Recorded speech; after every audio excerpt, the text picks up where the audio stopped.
तीन सूत्रदाता साहब श्री हरिंदर भैया नीलम दीदी के चरणों में प्रणाम करती हूँ। मेरे प्रणाम स्वीकार करें भैया दीदी। जितना चर्चा स्थान पर उपस्थित है सभी गुरु भाई बहन के चरणों में प्रणाम करती हूँ। मेरा प्रणाम स्वीकार करें। देखिए दीदी, अभी दीदी बांग्ला में चर्चा कितना अच्छा सुनाई। गुरु का कितना दया है। जो मेरे गुरु महेश्वर शिव हैं, कितना दयालु हैं, दया का सागर हैं और दया लोग पर भी बरसाते हैं। फिर भी देखिए दीदी, जब कुछ दिन बहुत दिन हो गया यहाँ पर जब आए थे चर्चा में, तो बैठने का जगह नहीं था। इतना भीड़ था कि लोग बाहर भी बैठा हुआ था। लेकिन आज देखिए वही जगह है जो अभी तक आदमी यहाँ पहुँच नहीं सका है। क्यों? क्योंकि हम लोग महादेव की दया हुई है, फिर भी हम लोग दया लेने के लिए नहीं चाहते हैं। हम लोग बेईमान है दीदी। दया लेकर जब होती है तो बोलते हैं कि जाएंगे ना। देखिए आज भी हम नहीं चाह रहे थे कि जाएंगे, काहे कि मेरा भी तबीयत ठीक नहीं था। कॉमन वाली दीदी फोन की कि संतोष भैया बुलाए हैं गुलचक्कर का पास, चर्चा है, चलिएगा। तो आपका फ़ोन नंबर उनको से डिलीट हो गया है। हम बोले कि ज़रूर जाएंगे, देखते हैं महादेव क्या करेंगे। और फिर देखिए हम हिम्मत कॉलोनी से पैदल आए। क्यों आए? कि मेरे गुरु का चर्चा है। हम किसी का इंतज़ार नहीं करते कि कौन मेरा साथ जाएगा नहीं जाएगा, गाड़ी मिले या ना मिले। मेरे गुरु का चर्चा है, हम जाएंगे। जो सवेरे से मन अच्छा नहीं लग रहा था, फिर भी हम अपना घर में बोले कि आज चर्चा है, कैसे जाएंगे कि नहीं जाएंगे हमको समझ में नहीं आ रहा है। लग रहा है कि आज भी नहीं जाएंगे। लेकिन देखिए जैसे 10 बजे गुरु का दया हुआ, मन इतना अच्छा लगने लगा, वहाँ से नहीं हम किसी से कहे ना कुछ, वहाँ से चल दिए।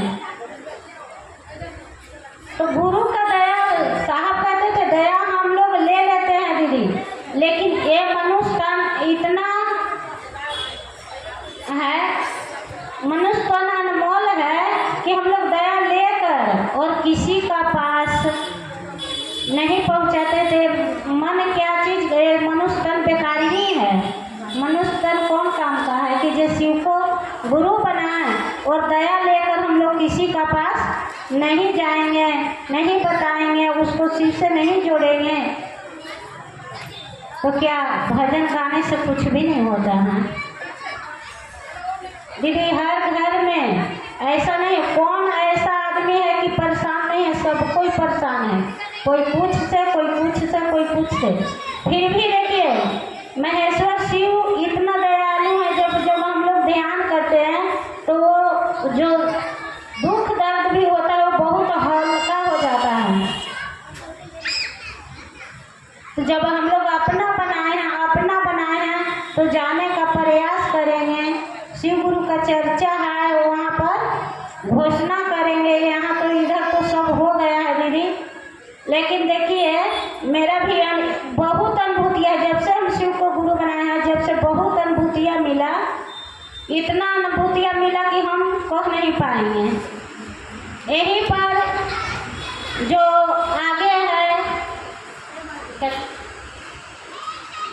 रेल गेट, वो पट्टी है जो खटाल है, खटाल का पास में चर्चा था। उस समय में भी संतोष भैया बोले थे कि 11 बजे से आइएगा, चर्चा वहाँ होगा। और इतना जो मेरा शरीर खराब था दीदी कि सांस लेने में बहुत दिक्कत होता था और हम 4 डेग नहीं चल पाते थे।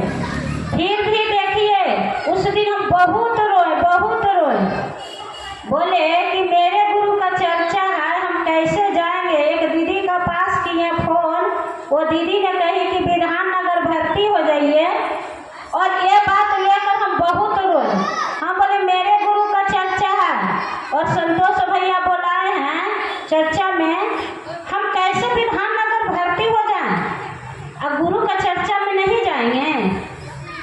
हे प्रभु, हे साहब, दीदी दया करिए। आप तो कहते हैं कि महादेव को गुरु बनाकर दया मांगने से मिलता है, फिर क्यों? और जैसे दीदी दया मांगे और आंसू झरझर गिर रहा, वैसे लगा कि कोई सादा पहन कर आया और पीछे आन करके खड़ा हो गया। और जैसे खड़ा हुआ तो मेरा श्वास अच्छा होने लगा, लगा कि एकदम हल्का लगने लगा, लगा कि हमको कुछ हुआ ही नहीं है। और देखिए उस समय में मेरा पति गए इलेक्ट्रिक बिल जमा करने, और जब अच्छा लगने लगा तब कहे कि हे महादेव 12 बज गया, हम वहाँ उपस्थित नहीं होंगे, कब आएंगे वो, तब हमको लेकर जाएंगे। फिर भी मेरा पति कहते थे कि साइकिल से कि हम पहुँचाएंगे तुमको, हॉस्पिटल नहीं जाना होगा लेकिन चर्चा में जाना होगा, ऐसे नहीं जाएगी तो तुमको हम साइकिल पर ले जाएंगे। और देखिए गुरु का दया है, जैसे चिंता करने लगे तुरंत वहाँ करंट चला गया और वापस आ गए। हम बोले कि बहुत जल्द आ गए, तो कह रहे करंट नहीं है तो चलो। और वहाँ से दीदी देखिए हम लोग पैदल, वहाँ से पैदल चल कर आए। जब बाजार में आए तो कंगन वाली दीदी खड़ी थी, उनको हम लोग तीनों साथ में आए यहाँ पर। तो महादेव का दया नहीं है। महादेव रे साहब ठीक कहते थे कि जो महादेव के लिए रोता है लोग, उसको लिए महादेव भी रोते हैं। लेकिन देखिए दीदी हम लोग गलदारी करते हैं, क्योंकि हम लोग पर दया होता है। वो बात उस दिन के लिए सोचिए कि जब शिव को गुरु नहीं बनाए थे तब क्या था और आज क्या है। उस दिन का परिस्थिति और आज का परिस्थिति में बहुत फर्क हो जाता है। तो देखिए दीदी जब याद करिएगा तो मन बहुत हल्का होगा, लगेगा कि नहीं मेरे गुरु का चर्चा है और हम लोग जाएं वहाँ चर्चा करेंगे, नामों को घोषणा करेंगे। अभी आते आते एक गुरु बहना को बोले कि शिव को गुरु बनाए हैं दीदी, वो बोल रही है कि नहीं हम राधा कृष्ण का बनाए हैं। बोले कि अच्छा है, लेकिन महादेव और महाकाल हैं, उनको गुरु बना कर देखिए ना। तब वो गुरु बहना कह रही है दीदी मेरा घर में बहुत कष्ट है। हम बोले कि देखिए शिव को गुरु बनाकर आज देखिए पंडित जी भी हैं तो कहते हैं कि मृत्युंजय जाप करो, जो कष्ट है वो, जो शांति नहीं है सो शांति मिलेगा। फिर हम लोग साहब भी कहते थे कि मृत्युंजय जाप से भी नमः शिवाय कम नहीं है। यदि नमः शिवाय का जाप करते हैं तो घर में शांति मिलता है दीदी। साहब हम लोग का कहें कि अनेक प्रकार का यदि शरीर में कष्ट हो, ज़्यादा कष्ट हो, तो नमः शिवाय करिए ना। देखिए दीदी को बोले कि शिव को गुरु बना कर देखिए प्रतिदिन दया मांगे, नमः शिवाय से प्रणाम करिए, तब देखिएगा कि कहिएगा कि हाँ क्या होगा। और तुरंत वो शिव को गुरु बनाने के लिए तैयार हो गई। तो देखिए दीदी हर कष्ट जो होता है तो कष्ट का जिम्मेवारी हम लोग भी खुद हैं, क्योंकि हम लोग कर नहीं पाते हैं। जो आदेशिक अभी दीदी बोली ना कि साहब को कहा गया नमः शिवाय जो कर, तो बोले कि शिव से बनाने के लिए। साहब शिव बोले ना कि शिव शिष्टा बनाता हूँ, तो बोले महादेव की जो तुम करते हो उससे लोगों को बताओ। तो वो तो हम लोग को भी बात दिए, लेकिन हम लोग घर से निकलते नहीं हैं। वो तो घर से जब हम लोग निकलेंगे तब ना, तो साहब हम लोग का दिए हैं कि पहले में दया मांगना है अपने गुरु से, और दया तो मांगना है हम लोग अपने लिए मांगते हैं कि हे शिव आप मेरे गुरु हैं, मैं आपका शिष्य हूँ, मुझ पर दया कर दीजिए, दया करिए कि मैं आपका काम करूँ।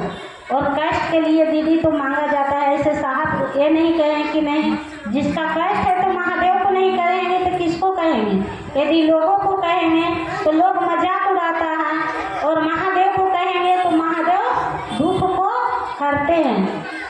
तो देखिए दीदी दया मांगे और नमः शिवाय से प्रणाम तो अपने गुरु का करते हैं।